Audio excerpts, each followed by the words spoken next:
All right, happy Sunday, everybody. It's Fast Cars, Fast Money, and I'm back. I know I was not around last weekend for Darlington. Family and I had a vacation, so we were traveling, which was a lot of fun, but didn't even get to catch any of those Darlington races. So I missed all three of them. Luckily enough for me and for us at Fast Cars, Fast Money, there's a couple of us that help out, to fill out the spreadsheet. So hopefully you guys still, had a good weekend. But turning the page, a little bit interesting this weekend with Mother Nature and, this truck race and the format for the All Star Race and what the rain has meant. So the truck race got red flag. It's going to get continued today at 11:30 a.m. Eastern time. So fingers crossed there. Hopefully we can still have a good day. And then all the attention's going to turn towards this All Star race, this Cup race, right? So it's kind of interesting. We'll dive into it, but a couple of just real quick updates too. So first and foremost, thanks for helping us out, tuning in, and watching these videos. Liking, commenting, sharing, retweeting our content means a lot to us. Allows us to reach more people. If you're new here, can't always put out videos every weekend, but if I'm around, if I have time, I'll hop on, record a quick 15, 20-minute video, put it out to you guys. It's just a quick rundown breakdown of the slate. It's always been our goal to get up to 1,000 subscribers. We're like at 860 right now. So slowly but surely we're chipping away. If you want access to the spreadsheet that we're going to post, ask us questions, updates as the slate nears, follow us over on X. It's at Fast Cars FM. And then, hey, finally, if you're having a good day, good weekend, you just want to say thanks, send a couple dollars. There is a PayPal link. And I also ended a Venmo link as well. I know not everyone has a PayPal link. So, and then the other thing is, hopefully you guys saw this, but we, rebranded, I guess you could say. When we started this in COVID, I never thought that we would get even a decent following. I mean, we still have relatively a small following compared, relatively to some of the other, big DFS NASCAR creators that are out there, but it's been fun, right? So we're like, hey, instead of that Microsoft Paint logo that we had kind of, whipped together, let's see if we can get something, a little bit more professional. So this is our new logo. So it's still us, but hopefully you saw that. Hopefully you guys like it. It's going to be sticking around for definitely the foreseeable future. So thanks for helping us get there. So as far as this race preview and initial thoughts go, it is an all-star race. So it's just for fun. It's more for the fans. It doesn't pay out points. It does pay out $1 million to the winner, which is kind of cool. We did race here last year for the all-star race. However, that was with the old surface. So it has since been repaved. It's basically a brand new, track. The lap times are a lot faster than what they were last time. The format with the All-Star race usually changes every year. It's super confusing every year. I'll try to break it down as best as I can. So because of the rain in the forecast, qualifying, there's going to be 20 drivers that make the main race. So there's two races today. There's an open race at 5:30 Eastern time, and then there's the actual main event, the All-Star race, which is around, 8 o'clock, 8:15, something like that, Eastern time. Originally, we were supposed to have, heat races and, all that fun stuff on Saturday, but that was a torrential downpour, literally flooded the track, and that all got canceled. So there's 17 drivers for sure that we know are going to make the race. Those drivers are currently in Draftkings. You can see where they're starting. You can see they're priced. Everyone else in Draftkings at the moment has a queue next to them. Basically means that, hey, they have to qualify their way in. So most likely, I mean, you technically could build lineups now, but you're probably gonna have to wait till after that open race to really finalize your line. So it's gonna be kind of a short window after the open race before you can get to, building your official final lineups for the All-Star race.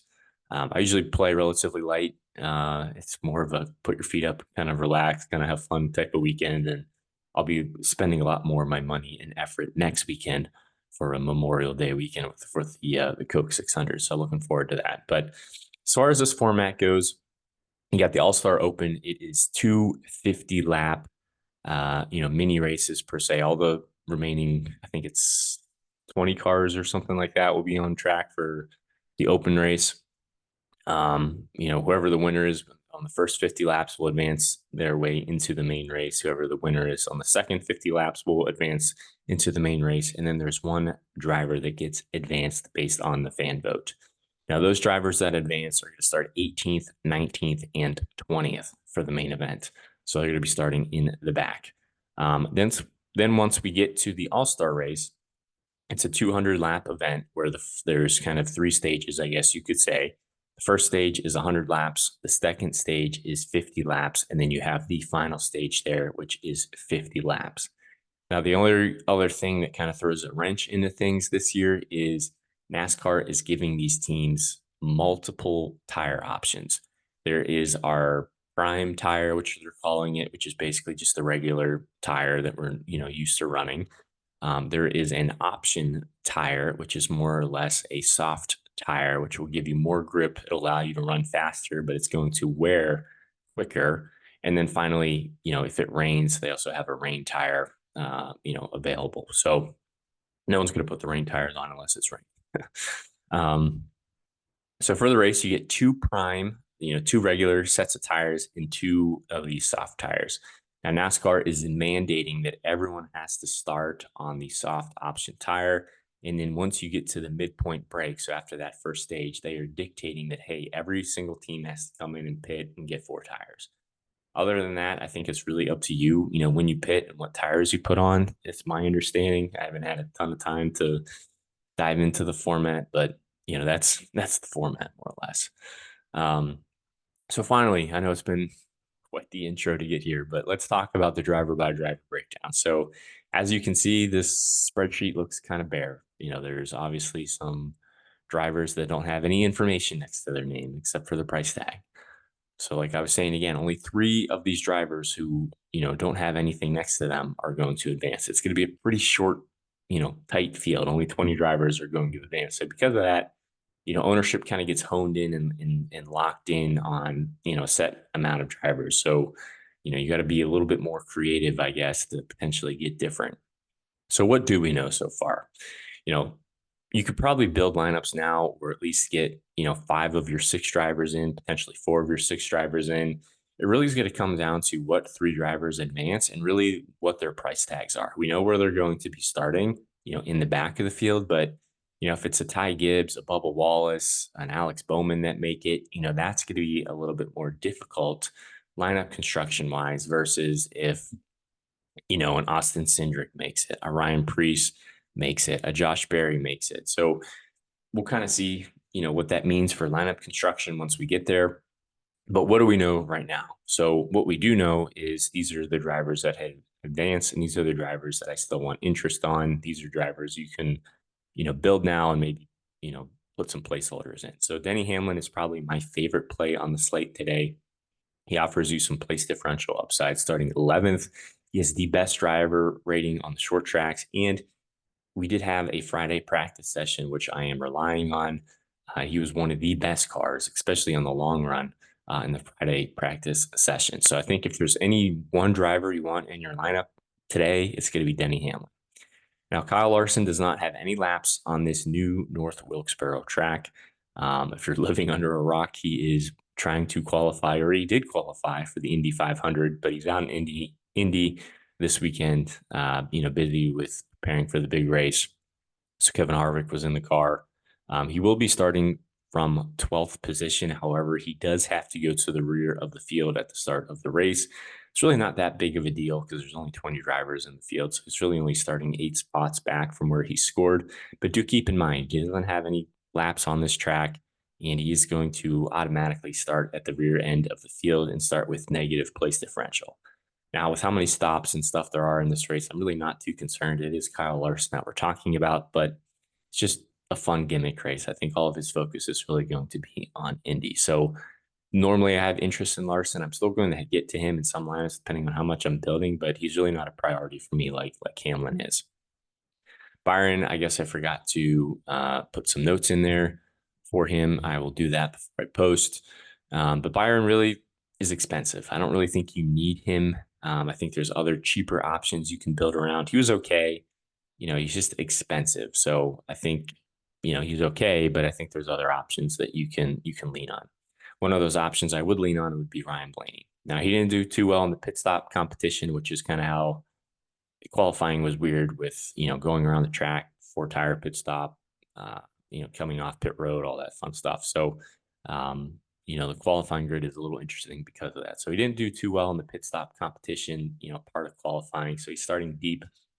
But if we look at that Friday practice session, he ranked first and second across most of lap averages. So that is suggesting to me that, yes, he does start in the back of the pack, but he's going to have a fast car. He should be able to advance his way, forward.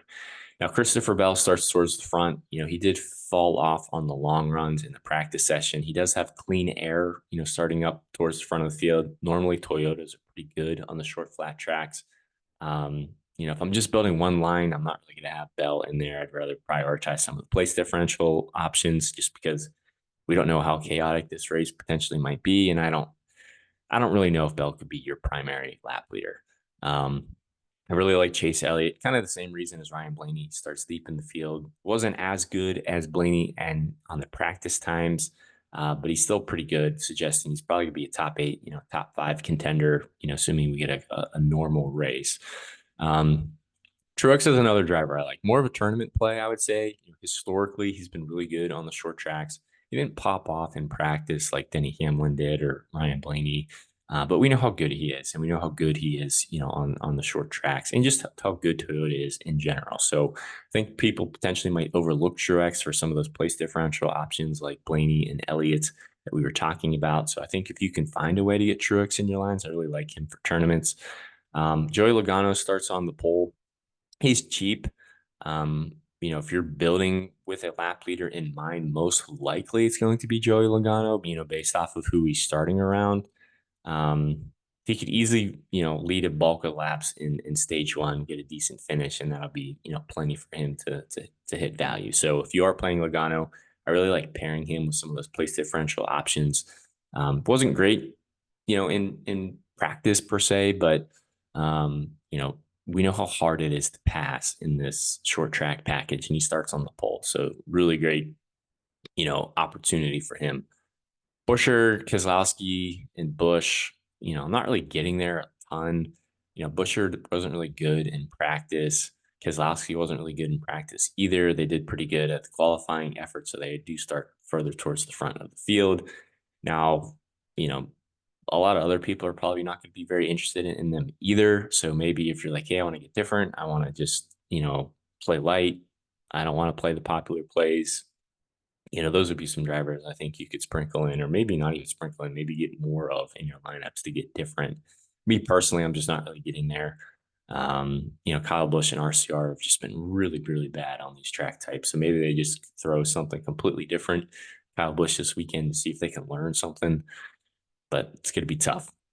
One driver I do like is Tyler Reddick. Again, probably a little bit more of a tournament option, but he's in a Toyota. He's pretty cheap, which we kind of need with, the way that some of these top drivers are priced up. He's not really great on these track types, but really if he can just maintain his position, get a top 6, top 8, type of finish, that'll work. And he's in a Toyota too, which helps. Chastain's kind of a real similar play to Tyler Reddick. I would probably prefer Reddick just based off of the equipment in the manufacturer that he's in, but Chastain's a pretty similar play to Reddick in my opinion. Then I'm not getting to Suarez. I'm not really getting to McDowell. And then depending on how you're building up here, these are really the only punt options we know for sure that are going to make the race. You have AJ Allmendinger and Ricky Stenhouse. Now, it's very possible that, it's not, I would say it's not very likely that Zane Smith, Haley, Burton, Hemrick, Corolla, Timmy Hill, like even Austin Dillon, Corey LaJoie, like it's pretty unlikely that any drivers down here are going to qualify their way in unless maybe they get the fan vote. So, a lot of people are going to have to go to Allmendinger or Stenhouse as their punt options. Now, Stenhouse is definitely the safer option. There's only 20 drivers in the field, so he's really not going to lose you that many place differential points. And depending on how crazy this race gets, you just need him to, really just start the race and he'll be fine. Like he finishes 15th, finishes 12th, finishes 18th. It's not going to be a great day either way. but it allows you to get these other top plays in your lines. Now, I think most people are good at Stenhouse just based off of where he starts. If you want to get a little bit different, maybe a little bit risky, I think you can go to AJ Allmendinger. All he really has to do is kind of, again, relatively finish around where he starts. And as long as your other drivers are hitting value, Allmendinger is kind of your punt value option there. So I don't know if that's helpful or not. Hopefully it is. It's kind of a weird week with this format. So what I'm going to do now is post this video on Twitter, on X. So maybe that's how you found it. Once we know the starting grid for sure, I will post this final spreadsheet on X again. It's at Fast Cars FM. So not really too much is going to change. It's really only going to be 3 drivers that make the race. But depending on if those drivers are like Ty Gibbs, Bubba Wallace, like these expensive plays, or maybe some cheaper options, that might sway, lineup construction a little bit. But for me, it's really building around, the Toyotas and maybe some of these place differential plays. Really like Hamlin, really like Blaney, really like Elliott, and I really like Truex today. Those are probably going to be my 4 highest owned drivers, and then just trying to build around them. We're trying to get a little bit different with some of these medium owned plays, and then finding what value options we have. So that'll be it. Thank you guys. Good to see you again on the videos. Best of luck. Enjoy today. Enjoy watching the rest of the truck race. Enjoy this all-star race, and looking forward to Memorial Day weekend with all the racing we got next weekend. So thank you guys, and catch you on the next one.